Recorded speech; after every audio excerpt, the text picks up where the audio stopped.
What's up, guys, and welcome back to Lincoln, where we've made it finally, after about 2 weeks. Sorry for not posting a video last week, but I got to the point where I was like, just at the sort of the end of the, it was like the start. Actually, it was mid-December. Let's be honest, it was mid-December, and I hadn't played enough to get to January, and it still managed to take me another week to actually get to the end of January. But anyway, we've made it to the end of January, and there's been some dealings. So Big Cruz has moved from Real Madrid to AC Milan. I think he's 32 now, so he's got a couple of years left in him, but that's a lot of money for AC Milan to splash out near enough £60 million on a 32-year-old. What? Like, you're off your nut. Anyway, that is something that's happened. This boy from Watford to Swansea, somehow Swansea have found 50 million for a lad from Watford of all places, so that's just kind of really goes to show how upside down this Premier League is these days, that Swansea spend 50 million on a lad from Watford. And Felipe Anderson from Lazio to Valencia for 42.8 million. So that's the top deals. As you can see there, also a lad from Stoke, Henriquez, has moved to Real Madrid for 41.5 million, pretty decent. And Di Francesco from Valencia to Roma for 14.1. Di Francesco, I'm pretty sure he plays in Italy at the moment, so he somehow managed to move from there to Spain, and now he's going back to Italy. But yeah, we're probably just going to try and fire through these last 10 hours of deadline day. We have had absolutely no business, not really. I'm not even sure we've signed anybody, to be honest. Not that I've not wanted to sign somebody. I've been trying to find a left back, because our left back that we've had for ages was actually on loan from Barcelona. So he has ended his loan. We had him on loan for 2 years. We loaned him out, and then we lost him and re-loaned him out. So his wages are pretty ridiculous at this moment in time, so I'm not really going to try and get him again. I was hoping to try and sign a left back. I might still do it in the last 10 hours. I was actually kind of hoping to sign Kieran Tierney. Now, he's actually at Atletico, I believe, in this, and he's valued at about 28 to 40 million. In fact, I'll just show you. So there you go. Kieran Tierney, he's valued at, yeah, so they expect an offer between 28.7 and 40 million to get him from Atletico Madrid.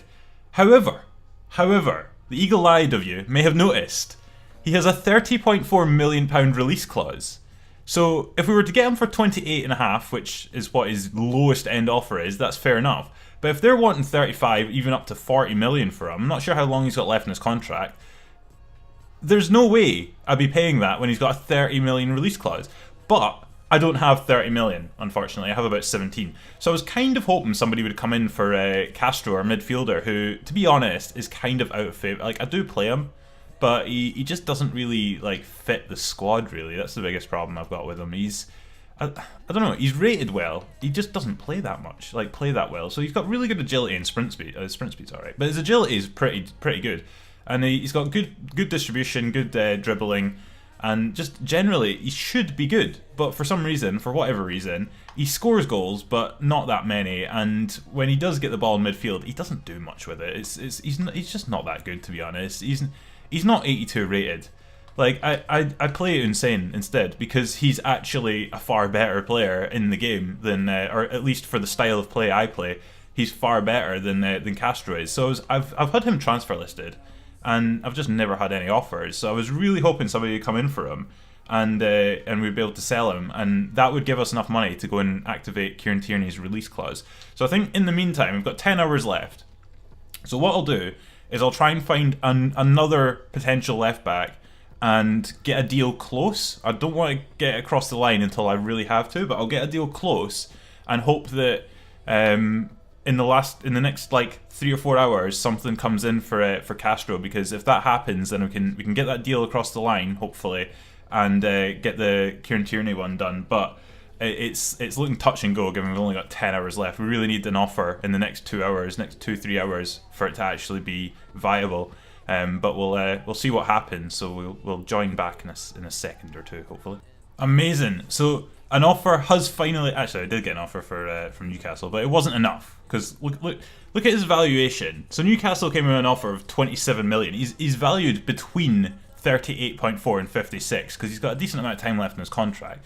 But Barcelona have now come in. They've stepped up the game with an offer of near enough 36 million pounds. So I shall negotiate with them because I think we can get an extra like 5 million out of them. But that would be more than enough to sign Kieran Tierney as our left back. So hopefully that all goes to plan.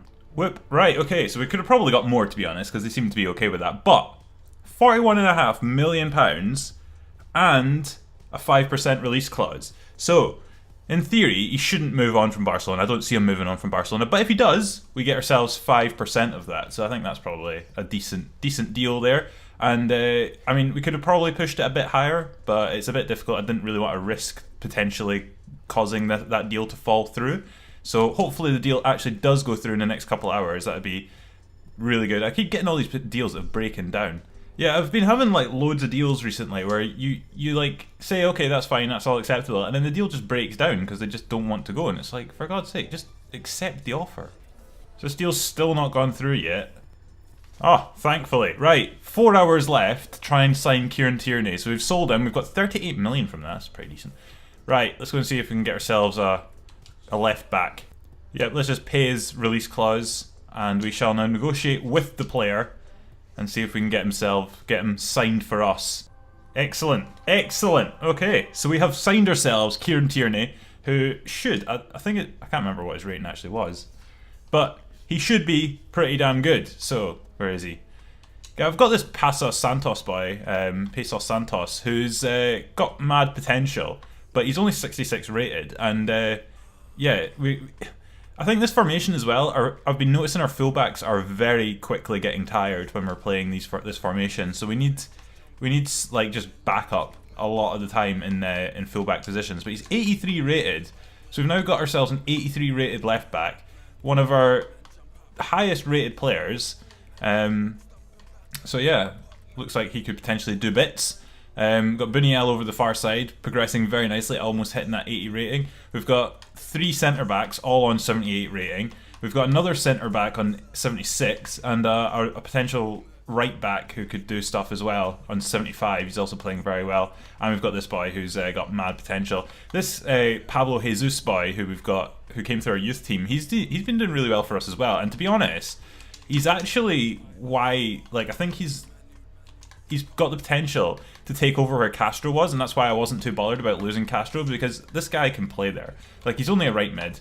He can play right or left, but I've been playing him as either a cam or as a striker, and he's been doing alright there. So any of these 3 players here, I tend to just kind of swap around these 3 positions at the top of the pitch, and they all tend to play very well up there, so there's no real issues I don't see with them playing them up in that sort of position. So yeah, I'm pretty happy with all of the situation that has been going on here.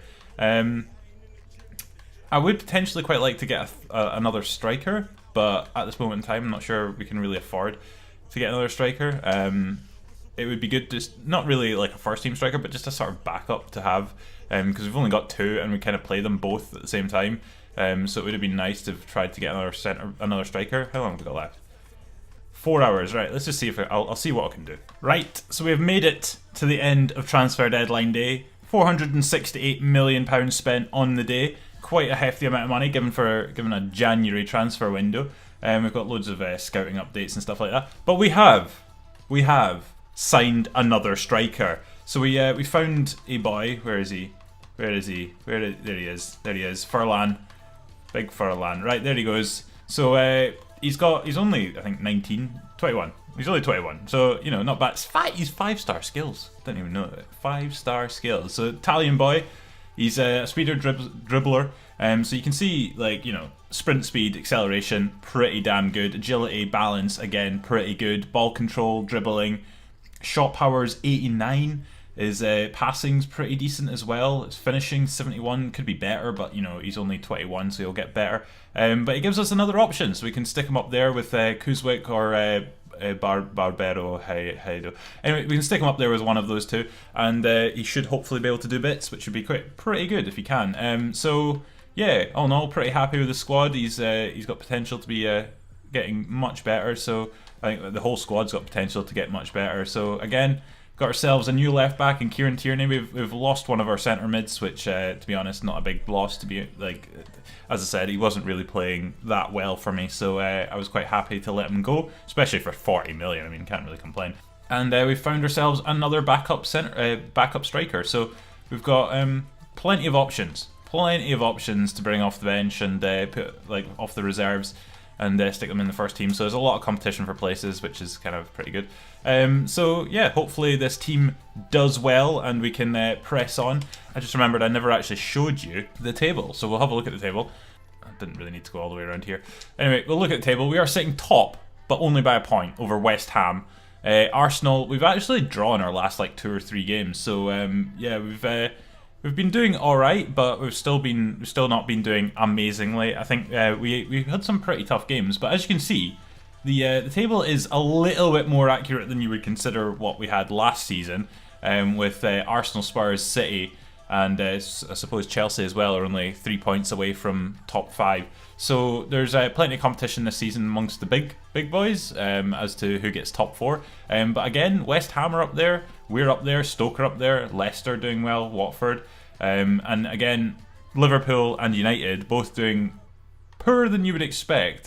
So yeah, there's a lot of odd movement still in the league, but again, we're only halfway through, so there's still a lot of like way to go. Hopefully, I mean, at this point last season we were sitting up there only like a point behind Watford, who were top or something. So and we ended up finishing top 4, and even then we got 4th place and still got punted out of the Champions League, which I still absolutely despise.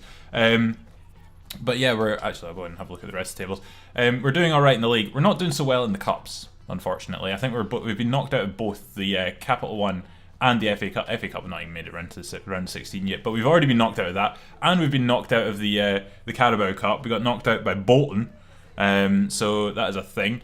Bolton, who then got knocked out by Swansea.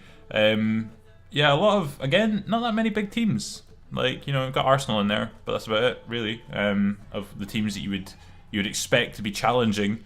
West Ham obviously doing well in the league, so are Leicester actually, really. So they've both made it to the final, and it'll be an interesting final. That was our pre-season tournament. Liverpool beat Chelsea on penalties to win the Copa Europe. Champions League, who's made it through to the round of 16. So we've got Tottenham versus Wolfsburg, Dortmund versus Liverpool. That'll be a very goal. Actually, I'll say this now. It'll probably be like, I'll expect it to be about 7-6, but it'll end up being about 1-1 or something like that. Anyway, got that game. That'll be pretty, I would imagine, entertaining. Atletico Juve, another pretty good looking game there. Sporting versus PSV, nobody cares. Real Madrid versus Bayern Munich in the round of 16. So one of those two is already getting knocked out in the round of 16. Madness, absolute madness. PSG with a relatively easier tie against Schalke. Chelsea up against Roma, which seems to be quite a common occurrence in recent years. And Barcelona up against Napoli. So yeah, some interesting ties there. Definitely Real Madrid-Bayern Munich tie. The Dortmund-Liverpool tie is probably going to be pretty good as well. And Atletico Juve. So yeah, quite a lot of interesting ties there in the Champions League. As for the Copa Europe, we haven't actually made it round to well, not the round 16, it's the round of 32 that we'll be hopefully contesting. Villarreal and us, we lost out to Villarreal, but we still managed to get through. That was actually very tough, that group. Randers FC being the whipping boys, but everybody else was well, relatively tough. Fenerbahce came bottom of their group with 2 points. That's an absolutely atrocious performance. Sevilla as well, getting knocked out in the group stage. It doesn't look like there's any other massive names got knocked out, but yeah, there'll be some hopefully interesting ties there. I don't actually know who I've been drawn against, but it should hopefully be an easy tie. But anyway, we shall call it a week. We've had a pretty productive week. We've signed ourselves a couple extra players, which hopefully will improve our squad no end. But yeah, that's probably going to call it a week. So I'll regain.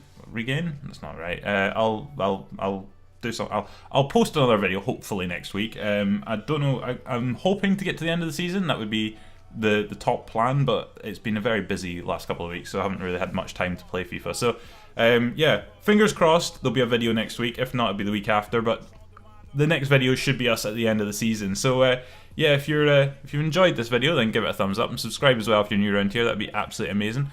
And I'll catch you guys next week. Well, no, we won't. But I'll catch you guys in a week or two, or potentially 3. It depends how busy I am, but I'll catch you again at some point. So until then, cheerio.